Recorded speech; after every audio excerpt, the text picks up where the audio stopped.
नमस्कार मुलांनो. तर आज आपण इयत्ता 7वीचं जे प्रकरण आहे 9वं प्रकरण आपण याचा अभ्यास करणार आहोत आणि प्रकरणाचं नाव काय आहे मुलांनो? समप्रमाण आणि व्यस्त प्रमाण. हे खूप छान प्रकरण आहे मुलांनो. तर ह्या प्रकरणामध्ये आपल्याला काय शिकायचं आहे ते आपण बघूया. समप्रमाण म्हटलं म्हणजे काय आहे ते मुलांनो? Equal quantity. आणि व्यस्त प्रमाण म्हटलं तर एक कमी होते तर एक जास्त होते. म्हणजे बघा मुलांनो, आपण समप्रमाण म्हटलं तर आपण बघूया. जसं समप्रमाणामध्ये बघा मुलांनो, की आपण एक उदाहरण घेऊया जुळ्या मुलांचं. तर समजा जुळ्या मुलांमध्ये एकाच मुलाची समजा वाढ झाली तर ऑटोमॅटिक दुसऱ्या मुलाची पण काय होईल मुलांनो? वाढ होईल. हेच समप्रमाणाचं उदाहरण आहे. आणि व्यस्त प्रमाण म्हटलं तर बघा, तुम्ही बागेमध्ये जातच असाल मुलांनो, तर बागेमध्ये गेल्यावर तुम्ही बघा वेगवेगळ्या प्रकारची झुले असतात. तर त्याच्यात बघा एखादं झुलं तुम्ही म्हणजे आता सीसॉ बघितलं असेल, तर सीसॉवर काय होते मुलांनो? एका साइडला समजा खालच्या बाजूला एक मुलगा बसला तर तो दुसरा साइड आहे तो कसा वर जातो. म्हणजे ते प्रमाण सारखं असते का? नाही. म्हणजे एकाची संख्या वाढली तर दुसऱ्याची संख्या काय होते? कमी होते. आणि एक कमी झाला तर दुसरा वाढतो. त्यालाच आपण व्यस्त प्रमाण म्हणतो. तर आता आपण सराव बघितला मुलांनो. आता सरावानंतर आपण खेळ बघणार आहोत. आणि खेळामध्ये बघा मुलांनो, नेहमीप्रमाणे इथे आपल्या समोर 5 प्रकारचे वेगवेगळे खेळ आहेत. तर सांगा मुलांनो, आज आपण कोणता खेळ खेळायचा? तुम्ही सांगितलेला आहे मुलाचा आणि गणपती बाप्पाचा खेळ. तर इथे तुम्हाला माहितच आहे गेम्सचे रूल्स काय आहे. तुम्ही समजा बरोबर उत्तर दिलं तर इथे काय आहे, गणपती बाप्पा जो आहे तो मुलाला त्याचा आवडीचा जो मोदक देणार आहे. मीन्स उत्तर बरोबर दिले तर. आणि उत्तर चुकीचं दिलं तर गणपती बाप्पा मुलाला मोदक देणार आहे का? नाही. तर चला आता खेळ खेळायला नक्की आपल्याला मजा येईल मुलांनो. पहिला प्रश्न बघूया. जेव्हा x हे y आणि z च्या समप्रमाणात बदलते तेव्हा पुढीलपैकी कोणते विधान बरोबर असेल? बघा काय म्हटलेलं आहे आणि इथे 4 आपल्याला पर्याय दिलेले आहेत. पहिला पर्याय आहे y बरोबर k x z. दुसरा पर्याय आहे x बरोबर k z y. तिसरा पर्याय आहे x y बरोबर k z. आणि चौथा पर्याय आहे k बरोबर zx y. तिथे प्रश्न काय दिलेला आहे, जेव्हा x, जेव्हा बघा x जे आहे, x काय आहे, x हे y आणि z च्या समप्रमाणात बदलते. x काय आहे मुलांनो? y आणि z च्या समप्रमाणात बदलते. तर पुढीलपैकी कोणते विधान बरोबर आहे? आपण काय कोणतं विधान बरोबर आहे बघा, x हे y आणि z च्या समप्रमाणात बदलते. याला आपण असं लिहितो. आणि याला आपण कसं लिहूया मग? x बरोबर k y z. तर बघा 4 पैकी कोणता पर्याय बरोबर आहे सांगा? Very good. आपलं पर्याय क्रमांक 2 हे बरोबर आहे. म्हणून आपण ग्रीन रंगाच्या मोदकावर क्लिक करणार आहोत. आणि बघा हे उत्तर अगदी बरोबर असल्यामुळे इथे काय करत आहे, गणपती बाप्पाने मुलाला मोदक दिलेला आहे आणि मुलगा खूप आनंदी झालेला आहे. आता बघा दुसरा प्रश्न मुलांना बघूया आपण. x हे y च्या वर्गमूळाच्या समचलनात आहे. हे चलनाचे चिन्ह वापरून कसे लिहितात ते तुम्हाला सांगायचं आहे मुलांनो. तर बघा इथे आपल्याला x हे y च्या वर्गमूळाच्या समचलनात आहे आणि इथे आपल्याला 4 पर्याय दिलेले आहे मुलांनो. तर आपण बघूया याचं जे विधानानुसार कसं लिहूया. x हे y च्या वर्गमूळाच्या, म्हणून x हे वर्गमुळात काय लिहूया, y च्या वर्गमुळात समप्रमाणात बदलते. हे विधान असं राहील. याच्याशी आपलं कोणतं उत्तर मॅच करत आहे बघूया. आणि पर्याय 1 हे बरोबर आहे. कारण बघा पर्याय 2 बघितलं त्याचं काय उत्तर होते, x हे y वर्गच्या समप्रमाणात बदलते आहे. याला बघितलं तर x हे y च्या समप्रमाणात बदलत आहे. आणि चौथं बघितलं तर y हे x स्क्वेअरच्या समप्रमाणात बदलत आहे असं होते. पण आपल्याला इथे म्हटलं x हे y च्या वर्गमूळाच्या समप्रमाणात बदलत आहे. म्हणून आपलं उत्तर जे आहे ते पर्याय क्रमांक 1 बरोबर आहे. त्याच्या समोर काय आहे, रेड कलरची बटन आहे. म्हणून आपण लाल रंगाच्या मोदकावर क्लिक करूया. आणि बघा मुलांनो, हे सुद्धा उत्तर अगदी बरोबर आहे. म्हणून गणपती बाप्पाने पुन्हा मुलाला एक मोदक दिलेला आहे.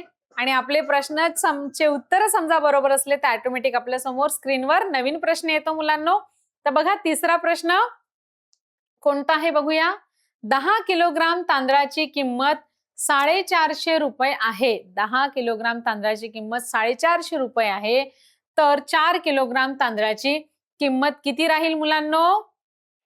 तर इथे 4 पर्याय दिलेले आहे. पहिला पर्याय आहे 90, दुसरा पर्याय आहे 360, तिसरा पर्याय आहे 270 आणि चौथा पर्याय आहे 180. तर बघा हे उदाहरण तुम्ही वहीमध्ये सोडवा मुलांनो आणि मला उत्तर सांगा पटकन की 10 किलोग्राम तांदळाची किंमत जेव्हा 450 रुपये आहे तर 4 किलोग्राम तांदळाची किंमत किती होईल? तर इथे आपल्याला काय करावं लागेल? तांदळाची किंमत, तांदळाचं वजन वाढलं तर त्याची किंमत सुद्धा वाढणार आहे. म्हणून आपल्याला तांदळाचं वजनाचं आणि त्याच्या किमतीचं गुणोत्तर घ्यावं लागेल मुलांनो. म्हणजे बघा इथे तांदळाचं वजन 10 आहे आणि त्याची किंमत आहे 450 बरोबर. इथे बघा आपल्याला 4 किलोग्राम तांदळाची किंमत किती आहे ते काढायची आहे. तर इथे आपल्याला किंमत माहित नसल्यामुळे त्याला आपण x घेऊया मुलांनो. त्याला आपण काय घेतलेला आहे? x घेतलेला आहे. आता याला सोडवूया, याचा तिरकस गुणाकार करूया. 10 गुणिला x किती होईल? 10x बरोबर 450 गुणिला 4 करावा लागेल. मग बघा 450 गुणिला 4 सांगा मुलांनो, गुणाकार करूया आपण. 450 गुणिला 4, 4 शून्य शून्य, व्हेरी गुड. 5 चौ 20 चे शून्य हातचे आले 2 आणि 4 चौ 16, 16 मध्ये 2 टाकले तर 17 18 म्हणजे 1800 होईल. म्हणजे इथे आपण काय लिहू शकतो बघा, 1800 आपलं उत्तर आले. 1800 ह्यांचा गुणाकार आलेला आहे. मग आपण इथे 10x बरोबर 1800 म्हणजेच x बरोबर किती होईल मुलांनो? 1800 भागिला 10. 1800 भागिला 10 करूया. मग बघा हे 10 हा शून्य आणि हा शून्य कट होईल म्हणजे x बरोबर किती आला आहे? 180. आणि x लाच आपण काय मानलं होतं मुलांनो? x म्हणजेच आपण तांदळाची किंमत मानली होती कारण ती आपल्याला माहित नव्हती. तर तांदळाची किंमत किती आली आहे? 180 रुपये. म्हणजेच 10 किलोग्राम तांदळाची किंमत 450 रुपये आहे. तर 4 किलोग्राम तांदळाची किंमत किती आली मुलांनो? व्हेरी गुड, 180 रुपये. आणि बघा 4 पैकी आपलं पर्याय क्रमांक चौथा शी आपलं उत्तर मॅच करत आहे. म्हणून आपण बघूया, चौथ्या पर्यायावर आपण क्लिक करूया आणि बघूया आपलं उत्तर बरोबर आहे का मुलांनो. आणि बघा हे सुद्धा उत्तर अगदी बरोबर आहे कारण इथे सुद्धा बघा गणपती बाप्पाने मुलाला मोदक दिलेला आहे. आता पुढचा प्रश्न बघूया मुलांनो. 2 राशीमध्ये समप्रमाणात असताना, बघा 2 राशीमध्ये समप्रमाणात असताना पुढीलपैकी कोणता घटक स्थिर असतो? तर बघा 2 राशी जेव्हा समप्रमाणात असले तर पहिला आहे त्या राशीचे गुणोत्तर स्थिर राहते. दुसरा पर्याय आहे त्या राशीची वजाबाकी स्थिर राहते. तिसरा पर्याय आहे त्या राशीची बेरीज स्थिर राहते आणि चौथा आहे त्या राशीचा गुणाकार स्थिर राहतो. तर बघा मुलांनो, समजा 2 राशी ह्या समप्रमाणात असल्या तर त्याचं काय असते? त्या राशीचा गुणोत्तर हे जे असते ते स्थिर असते मुलांनो. याच्या आधीच आपण उदाहरण सोडवून बघितलं आहे. म्हणून आपण पर्याय क्रमांक 1 वर क्लिक करूया आणि बघा हे सुद्धा उत्तर आपलं अगदी बरोबर आहे मुलांनो. आता आपण पुढचा प्रश्न बघूया.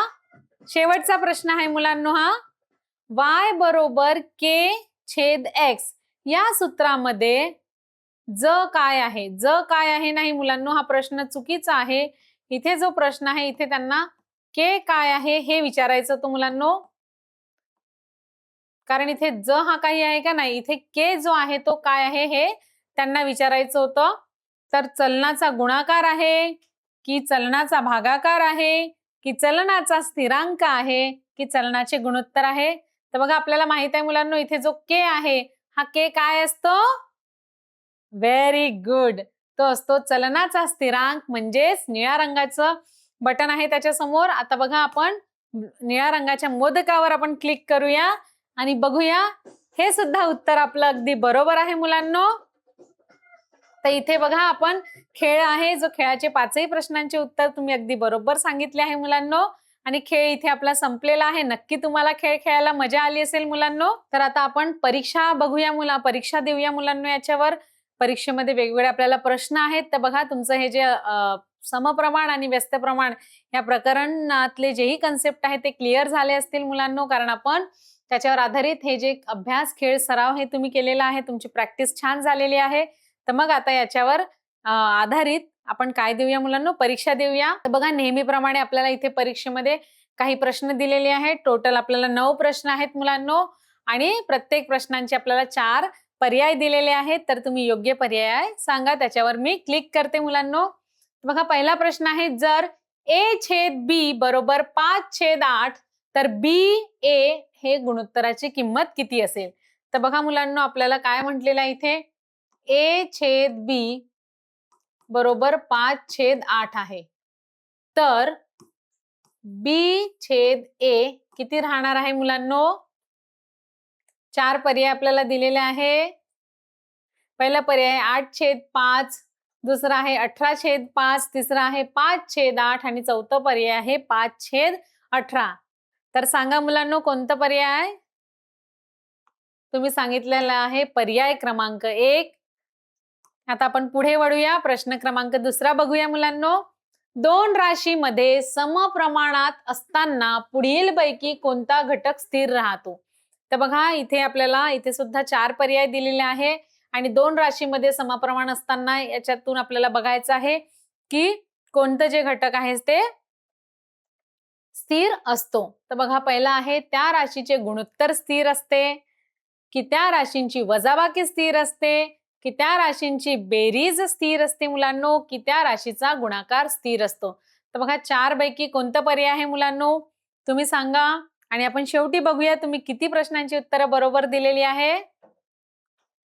Very good. तुम्ही सांगितलेले पर्याय क्रमांक 1 म्हणजे 2 राशीमध्ये समप्रमाण असताना कोणता घटक स्थिरांक असतो, तर त्या राशीचे गुणोत्तर स्थिरांक असते असं तुम्ही सांगितलं आहे. तर आता आपण पुढचा प्रश्न बघूया. x हे y च्या वर्गमूळाच्या समचलनात आहे, हे चलनाचे चिन्ह वापरून कसे लिहूया? तर बघा मुलांनो x हे y च्या वर्गमूळाच्या समचलनात आहे. 4 पैकी बघा कोणतं पर्याय आहे, पहिलं, दुसरं, तिसरं की चौथं? तुम्ही सांगितलेला आहे पर्याय क्रमांक 1. आता आपण पर्याय क्रमांक 1 वर क्लिक केलं आहे. आता पुढे वळूया. चौथा प्रश्न बघूया मुलांनो. जेव्हा x हे y आणि z च्या समप्रमाणात बदलते तेव्हा पुढीलपैकी कोणते विधान बरोबर आहे? बघा 4 पैकी कोणतं विधान बरोबर आहे ते आपल्याला बघायचं आहे. x हे काय म्हणत आहे, y आणि z च्या समप्रमाणात बदलते, तर कोणतं विधान बरोबर राहणार आहे मुलांनो? बघा पहिला पर्याय दिलेला आहे y बरोबर kxz, दुसरा पर्याय दिलेला आहे x बरोबर kzy, तिसरा पर्याय आहे xy बरोबर kz आणि चौथा पर्याय आहे z बरोबर kxy. तर मुलांनो इथे आपण पर्याय क्रमांक 2 वर क्लिक करूया आणि पुढे वळूया. आता 5वा प्रश्न बघा मुलांनो. y बरोबर k/x या सूत्रामध्ये k काय आहे? बघा इथे k काय आहे मुलांनो? तर चलनाचा गुणाकार आहे, की चलनाचा भागाकार आहे, की चलनाचा स्थिरांक आहे, की चौथा पर्याय आहे चलनाचे गुणोत्तर? तर बघा 4 पैकी कोणता पर्याय आहे? k काय आहे मुलांनो?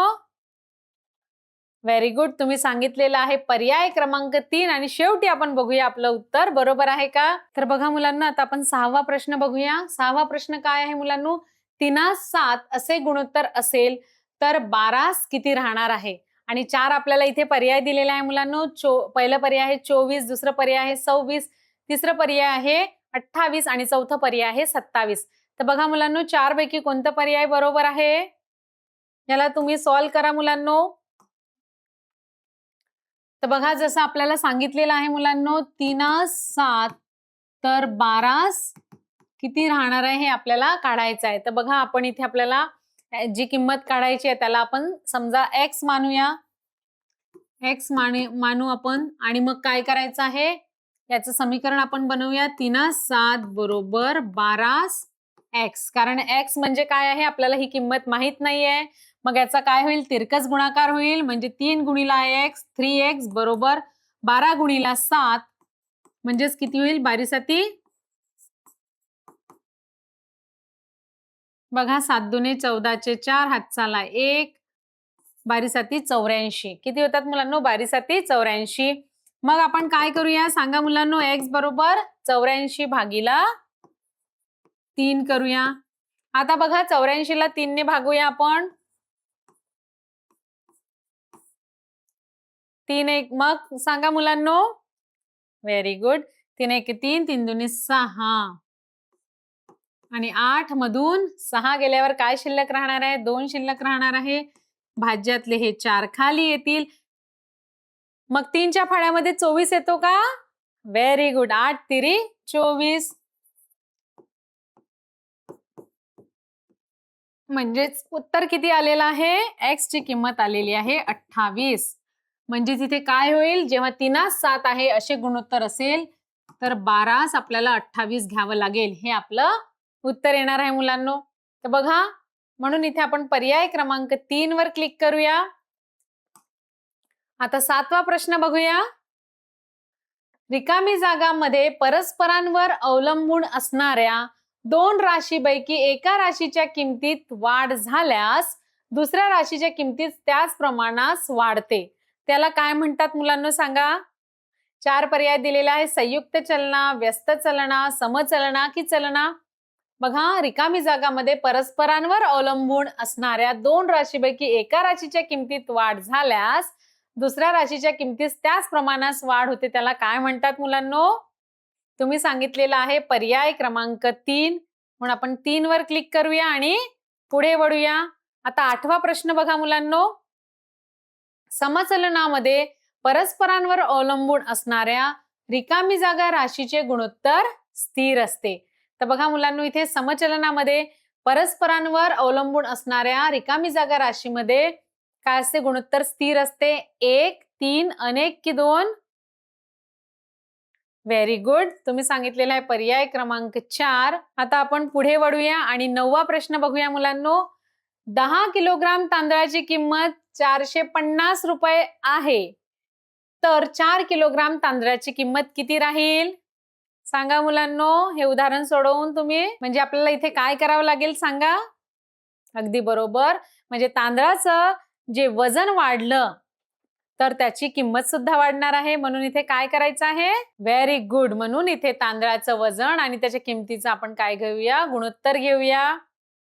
आणि किती उत्तर आलं आहे?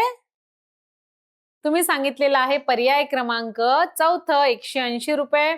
आता आपण पुढे वळूया. आता इथे आपले 10ही प्रश्न आपण सोडवून झालेले आहेत. तर बघूया मुलांनो तुम्ही किती प्रश्नांची उत्तर बरोबर दिलेली आहे. इथे आपली परीक्षा समाप्त झालेली आहे आणि आपण स्कोअर बघूया. तर इथे बघा आपल्याला वेळ जो आहे तो किती लागलेला आहे? 19 मिनिट लागलेले आहेत. एकूण 10 प्रश्न होती. हे चुकीचं आहे कारण इथे बघा 9 प्रश्न आहेत मुलांनो आणि सोडवलेली प्रश्न ही 9 आहेत. उत्तरे जे म्हणत आहेत ते एक आपलं चुकीचं आलेलं आहे असं म्हणणं आहे त्यांचं. परंतु आपण बघा 9ही जे प्रश्नांची उत्तर आहेत ती अगदी बरोबर आहे मुलांनो. बघूया आपण कोणतं उत्तर चूक आहे. तर बघा यांनी हे जे उत्तर आहे हे चुकीचं आहे म्हटलेलं आहे आणि आपलं आपण 28 जे उत्तर आहे ते आपलं 28 आलं होतं. यांचं जे उत्तर आहे ते म्हणत आहेत 26 आहे. पण मुलांनो आपलं जे 28 उत्तर आहे तेच अगदी बरोबर आहे कारण आपण सोडवून बघितलेलं आहे ते. कधी कधी मुलांनो प्रिंटिंग मिस्टेक बाय मिस्टेक ते आलेलं आहे प्रिंटिंग मिस्टेक. पण जे आपलं उत्तर आहे ते किती आहे? पर्याय क्रमांक 3 हे अगदी बरोबर उत्तर आहे. अशा प्रकारे मुलांनो इथे आपली परीक्षा ही संपलेली आहे आणि कॉंग्रॅच्युलेशन. तुम्ही खूप छान प्रकारे परीक्षा दिली. अभ्यास छान केला आहे. त्याचा सराव छान केला म्हणून परीक्षा सुद्धा तुम्ही उत्तमरित्या दिलेली आहे मुलांनो. आता आपण प्रश्न उत्तरे बघूया मुलांनो. तर पहिला प्रश्न काय आहे बघूया. 4 किलोग्राम गुळास 80 रुपये लागतात. 4 किलोग्राम गुळास 80 रुपये लागतात. तर 15 किलोग्राम गुळास किती रुपये लागतील हे आपल्याला इथे काढायचं आहे मुलांनो.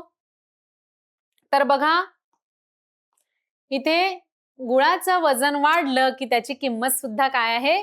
वाढत आहे मुलांनो. म्हणजेच हे उदाहरण जे आहे ते कशाचं उदाहरण आहे? समचलनाचं हे उदाहरण आहे. समचलनाचं उदाहरण का बरं आहे? कारण एका किमतीच्या राशीमध्ये वाढ झाली तर दुसऱ्याही किमतीच्या राशीमध्ये काय होते? वाढ होते. म्हणून हे समचलनाचं उदाहरण आहे. तर आता काय करूया मुलांनो, इथे आपण 4 किलोग्राम गुळास 80 रुपये लागतात हे आपल्याला माहित आहे. तर 15 किलोग्राम गुळास किती रुपये लागतात हे आपल्याला काढायचं आहे. तर मग बघा इथे किती रुपये लागतात, म्हणून आपण समजा 15 किलोग्राम गुळास X रुपये लागतात असं मानूया. आणि आपण इथे काय करूया, त्यांचं वजनाचं आणि किमतीचं आपण काय करूया, गुणोत्तर घेऊया.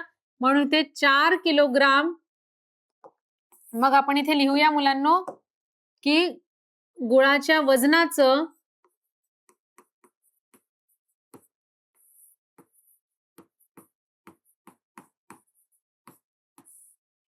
गुळाच्या वजनाचं कशाचे गुणोत्तर घेऊया मुलांनो, व्हेरी गुड, त्याच्या किमतीशी घेऊया. गुळाच्या वजनाचं आणि गुळाच्या किमतीचं आपण गुणोत्तर घेऊया, म्हणजे 4/80 रुपये होईल. त्याच प्रकारे इथे पण बघा मुलांनो, 15 किलोग्राम साठी किती गुळ लागणार आहे आपल्याला काढायचं आहे. किंमत आपल्याला माहित नाही, म्हणून आपण इथे समजा आपण X हे व्हेरिएबल घेऊया. X रुपये 15 kg किंवा किलोग्राम गुळास लागतील.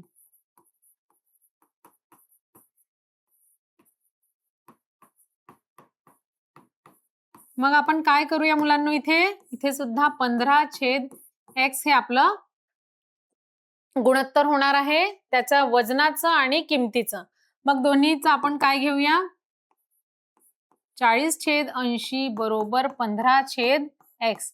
आता याला आपण सोडवूया, म्हणजेच x ची किंमत येणार आहे मुलांनो, कारण हे समचलनाचं उदाहरण असल्यामुळे यांचं जे गुणोत्तर आहे ते कसं राहते, स्थिर राहते. 4 गुणिला x 4x बरोबर 15 गुणिला 80, म्हणजेच x बरोबर काय येईल, 15 गुणिला 80/4 येणार आहे. याला आता आपण कसं सोडूया मुलांनो, बघा x बरोबर 15 गुणिला 80 आणि छेदामध्ये 4 आहे. कशा प्रकारे सोडूया मुलांना, हे 4च्या पाड्यामध्ये 80 येते का बघा, 4 1 4, 4 2 80. मग आता आपण 15 गुणिला काय करूया, 20 करूया. किती येणार आहे याचा गुणाकार, 15 दुणे 30 आणि 1 शून्य द्यावा लागेल, म्हणजे x ची किंमत किती आली आहे, 300 रुपये. म्हणजे 15 किलोग्राम गुळास आपल्याला 300 रुपये लागतील. 4 किलोग्राम गुळास 80 रुपये, तर 15 किलोग्राम गुळास किती लागतील मुलांनो, 300 रुपये लागतील. त्याचं उत्तर बघूया. गुळाचे वजन वाढले म्हणून किंमत देखील वाढेल, म्हणून हे समचलनाचे समप्रमाणाचे काय आहे, उदाहरण आहे. आणि इथे गुळाचे वजन 4 किलोग्राम आहे व किंमत 80 रुपये आहे, म्हणून गुळाचे वजन आणि त्याची किंमत याचा आपण काय घेतलेला आहे, गुणोत्तर घेतलेला आहे, म्हणून इथे 4/80 लिहिलेला आहे. त्याच प्रकारे बघा मुलांनो, गुळाचे वजन 15 किलोग्राम आहे आणि 15 किलोग्रामास किती आपल्याला किंमत लागणार आहे हे माहित नाही, म्हणून ती किंमत आपण x इथे मानलेली आहे. मग गुळाचे वजन आणि किंमत त्याचं गुणोत्तर काय येईल, 15/x. आणि समप्रमाणात गुळाचे वजन आणि किंमत याचे गुणोत्तर कसे असते, स्थिर असते. म्हणून इथे बघा आपण हे सोडवलेलं आहे, म्हणून इथे 40/80 बरोबर 15/x आलेला आहे. म्हणजेच बघा याचा तिरकस गुणाकार केला, 4x गुणिला 15 गुणिला 80. मग इथे बघा x बरोबर 15 गुणिला 80/4 बरोबर हे 300 आलेलं आहे. आपलं उत्तर अगदी बरोबर आलंय मुलांनो. कसं केलं आपण, इथे 4 20 दुणे 80 आणि 15 गुणिला 20 केल्यावर 300 उत्तर येत आहे. आणि शॉर्ट मध्ये कसं करायचं मुलांनो, 15चा टेबल दोनदा म्हणायचा, 15 दुणे 30 आणि 1 शून्य आहे, तर समोर 1 शून्य लावला. तर अशा प्रकारे 15 किलोग्राम गुळास 300 रुपये लागतील. नक्की मुलांनो तुम्हाला हे उदाहरण समजलं असेल. अशा प्रकारचे उदाहरण तुम्हाला परीक्षेत सुद्धा येऊ शकतात.